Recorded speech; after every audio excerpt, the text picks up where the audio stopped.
ಎಲ್ಲರಿಗೂ ನಮಸ್ಕಾರ. ನಾನು ಆಶಾ. ನಾನಿವತ್ತು ನಿಮಗೆ ಒಂದು ಒಳ್ಳೆಯ ತಲೆ ಕೂದಲಿಗೆ ಹಚ್ಕೊಳ್ತಕ್ಕಂಥ ಒಂದು ಹೇರ್ ಆಯಿಲನ್ನು ತೋರಿಸ್ತಾ ಇದ್ದೀನಿ. ಮನೆಯಲ್ಲೇ ಈಸಿಯಾಗಿ ಮಾಡ್ಕೋಬಹುದು. ಇದನ್ನು ಹಚ್ಕೊಳ್ಳೋದ್ರಿಂದ ಕೂದಲು ದಟ್ಟವಾಗಿ, ದಪ್ಪವಾಗಿ, ಉದ್ದವಾಗಿ ಬೆಳೀತವೆ. ಯಾವ ರೀತಿ ಮಾಡೋದು ಅಂತೇಳಿ ಈ ವಿಡಿಯೋದಲ್ಲಿ ನಾವು ನೋಡ್ತಾ ಹೋಗೋಣ. ಹಾಗೆ ಯಾರೆಲ್ಲ ನನ್ನ ಚಾನಲ್ನ ಹೊಸದಾಗಿ ನೋಡ್ತಾ ಇದ್ದೀರೋ ಸಬ್ಸ್ಕ್ರೈಬ್ ಮಾಡ್ಕೊಳ್ಳಿ. ಹಾಗೆಯೇ ವಿಡಿಯೋ ಇಷ್ಟ ಆದರೆ ಲೈಕ್ ಮಾಡಿ ಮತ್ತು ಶೇರ್ ಮಾಡಿ.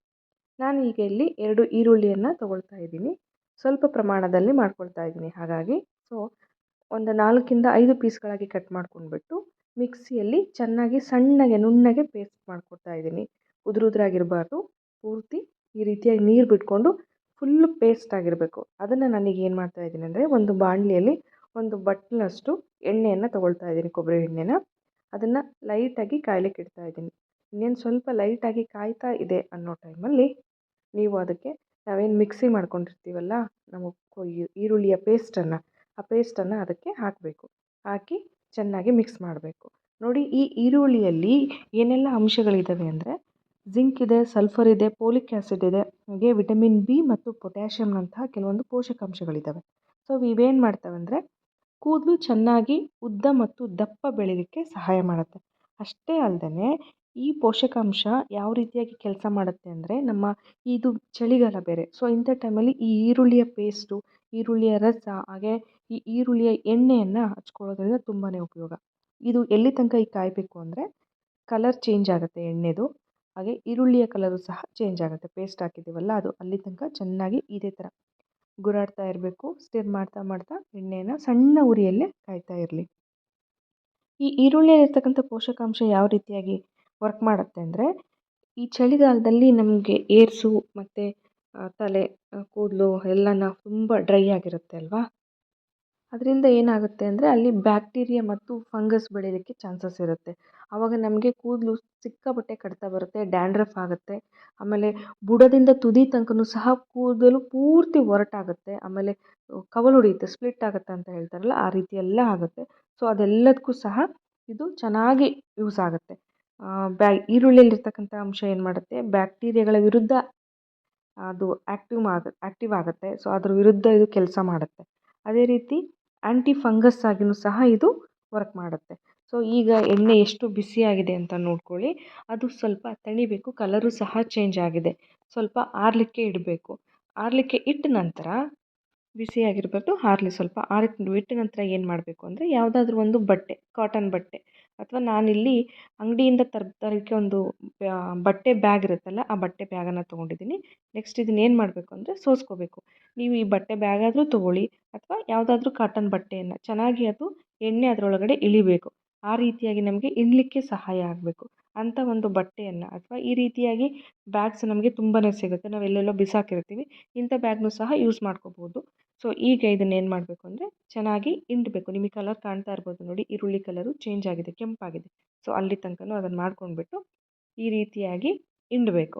ಪೂರ್ತಿ ಅದರಲ್ಲಿ ಎಣ್ಣೆ ಅಂಶ ಏನಿದೆಯೋ ಈರುಳ್ಳಿಯಲ್ಲಿ, ಅದೆಲ್ಲವೂ ಸಹ ಇದರೊಳಗೆ ಬಿಟ್ಕೊಳ್ಳೋ ರೀತಿಯಲ್ಲೇ ನಾವು ಇಟ್ಕೋಬೋದು. ಇದನ್ನು ನಾವು ಒಂದು ಸಲ ಹಚ್ಕೊಂಡು ಮಾಡ್ಕೊಂಡು ಇಟ್ಕೊಂಡ್ರೆ, ನಾವು ಯಾವಾಗ ತಲೆ ಸ್ನಾನವನ್ನು ಮಾಡ್ತೀವಲ್ಲ, ಆಗೆಲ್ಲ ಬಾರಿನೂ ಸಹ ಇದನ್ನು ಯೂಸ್ ಮಾಡ್ಕೋಬೋದು. ಆದರೆ ಇದನ್ನು ವರ್ಕಿಗೆ ಹೋಗಬೇಕಾದ್ರೆ, ಆಫೀಸಿಗೆ ಹೋಗಬೇಕಾದ್ರೆ ಇದನ್ನ ಹಚ್ಕೊಂಡು ಹೋಗಲಿಕ್ಕೆ ಅಷ್ಟು ಚೆನ್ನಾಗಿ ಅನಿಸಲ್ಲ. ಯಾಕಂದರೆ ಸಿಕ್ಕಾಬಟ್ಟೆ ಆನಿಯನ್ ಸ್ಮೆಲ್ ಇರುತ್ತೆ. ಅದು ನಮಗೂ ಕೆಲವೊಂದು ಸಲ ಇಷ್ಟ ಆಗದೇ ಇರ್ಬೋದು, ಬೇರೆಯವ್ರಿಗೂ ಸಹ ಇಷ್ಟ ಆಗೋದಿಲ್ಲ.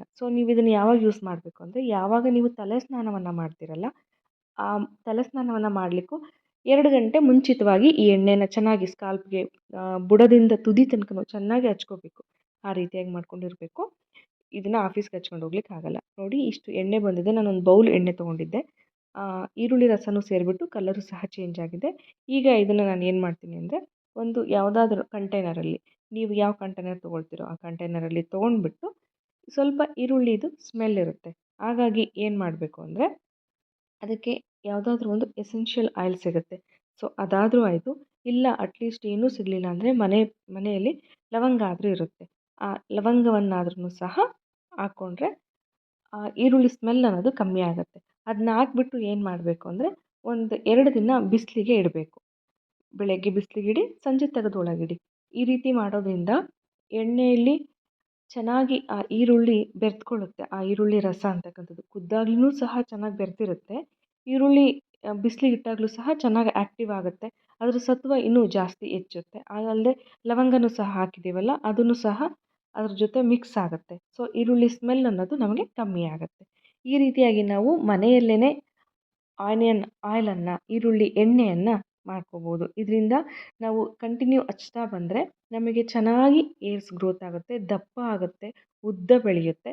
ಆದರೆ ಇದನ್ನು ಆಫೀಸ್ಗೆ ಹೊರಗಡೆ ಡೈಲಿ ಹಚ್ಚಲಿಕ್ಕೆ ಅಷ್ಟು ಸೂಕ್ತ ಅಲ್ಲ.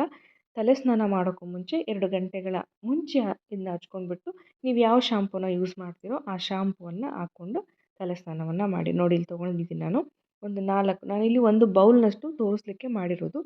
ಸೊ ಇದಕ್ಕೆ ಒಂದು 4 ಲವಂಗವನ್ನು ಅಥವಾ ಯಾವುದಾದ್ರೂ ಒಂದು ಎಸೆನ್ಷಿಯಲ್ ಆಯಿಲನ್ನು ಇದಕ್ಕೆ ಆ್ಯಡ್ ಮಾಡೋದ್ರಿಂದ ನಮಗೆ ಆ ಸ್ಮೆಲ್ ಅನ್ನೋದು ಬರೋದಿಲ್ಲ. ನಾವೀಗ ಇದನ್ನು ಪೂರ್ತಿ ತಲೆ ಸ್ನಾನ ಮಾಡೋಕ್ಕೂ ಮುಂಚೆ ಆ ರೂಟ್ ಇರುತ್ತಲ್ವ ಕೂದಲಿಂದು, ಆ ರೂಟಿಂದ ಹಿಡಿದ್ಬಿಟ್ಟು ತುದಿ ತನಕನೂ ಹಚ್ಕೋಬೇಕು. ಇನ್ನೊಂದು, ಯಾವಾಗ್ಲೂ ಎಣ್ಣೆಯನ್ನು ಹಚ್ಚಬೇಕಾದ್ರೆ ನಾವು ಇಡಿಯಾಗಿ ನಾವು ತೊಗೊಂಡ್ಬಿಟ್ಟು ಎಣ್ಣೆ ಹಾಗೆ ಹಚ್ಚಬಾರ್ದು. ಸ್ವಲ್ಪ ಲೈಟಾಗಿ ಬಿಸಿ ಮಾಡ್ಕೋಬೇಕು. ಬಿಸಿ ಮಾಡಿಕೊಂಡಾಗ ಆ ಎಣ್ಣೆ ಚೆನ್ನಾಗಿ ರೂಟ್ಗೆ ಕೂದಲಿನ ಬುಡ ಇರುತ್ತಲ್ಲ ಆ ಬುಡದ ಒಳಗಡೆ ಹೋಗುತ್ತೆ. ಆವಾಗ ಏರ್ಸು ಚೆನ್ನಾಗಿ ಗ್ರೋತ್ ಆಗಲಿಕ್ಕೆ ಸಹಾಯ ಆಗುತ್ತೆ. ಕೂದಲು ಅನ್ನೋದು ಚೆನ್ನಾಗಿ ದಟ್ಟವಾಗಿ ಬೆಳೆಯುತ್ತೆ.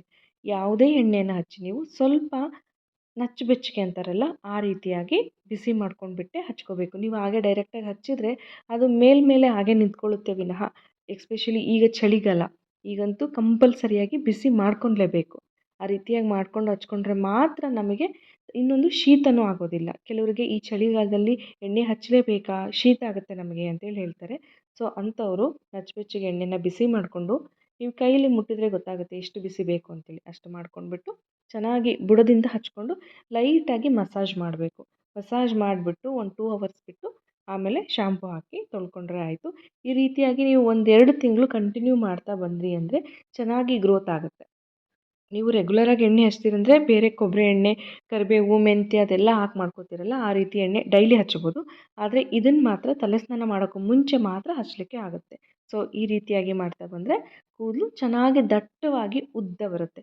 ಕಪ್ಪಾಗುತ್ತೆ ಅಂತ ಹೇಳೋದಿಲ್ಲ ನಾನು, ದಟ್ಟವಾಗಿ ಚೆನ್ನಾಗಿ ಉದ್ದ ಬೆಳೆಯುತ್ತೆ. ಹಾಗೆ ಈರುಳ್ಳಿಯಲ್ಲಿ ತುಂಬ ಅಂಶಗಳನ್ನು ನಾವು ಮಾಡ್ಕೋಬೋದು. ಅಂದರೆ ಈರುಳ್ಳಿ ರಸನ ತಗೊಂಡು ಯಾವ ರೀತಿ ಏರ್ಸು ಶೈನ್ ಆಗಲಿಕ್ಕೆ, ಮತ್ತು ಈರುಳ್ಳಿ ರಸದಿಂದ ಯಾವುದನ್ನು ಮಿಕ್ಸ್ ಮಾಡಿ ಹಚ್ಕೊಂಡ್ರೆ ಕೂದಲು ದಪ್ಪ ಆಗುತ್ತೆ, ಉದ್ದ ಆಗುತ್ತೆ.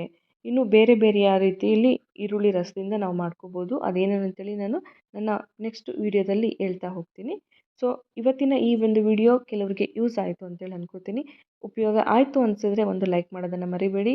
ಹಾಗೆ ನೋಡ್ತಾ ಇರೋರು ಸಬ್ಸ್ಕ್ರೈಬ್ ಮಾಡ್ಕೊಳ್ಳಿ. ಇಷ್ಟ ಆದರೆ ಫ್ರೆಂಡ್ಸ್ ಆ್ಯಂಡ್ ಫ್ಯಾಮಿಲಿಗೆ ಶೇರ್ ಮಾಡಿ.